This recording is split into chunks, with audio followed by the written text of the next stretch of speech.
মাত্র ১৩ দিন বয়স, সেদিন আমি এই ভিডিওটা করেছিলাম। তো দেখো কত শক্ত করে টুপিটা ধরে আছে। আর ও যখন ধরে থাকে না কোনো জিনিস, খুব শক্ত করে ধরে। তো যাই হোক, আমার বরের বন্ধু কিছু গিফট পাঠিয়েছে ওর জন্য। এই একটা জামা, দুটো, তিনটে জামা পাঠিয়েছে আর একটা ওয়াল ক্লথ পাঠিয়েছে। তো ওয়াল ক্লথটা কিন্তু এই ছাপাটা খুবই সুন্দর, খুবই কিউট।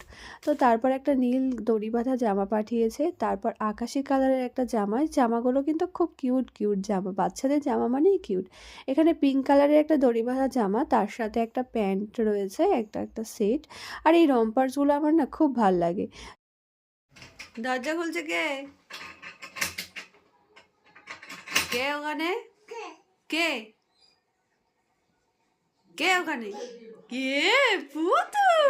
পুতু তো আমার কাছে আসার জন্য পাগল হয়ে যায়, সবসময় দরজা বন্ধ থাকে বলে আসতে পারে না। আর আমিও তো দুজনকে এখন একা সামলাতে পারবো না।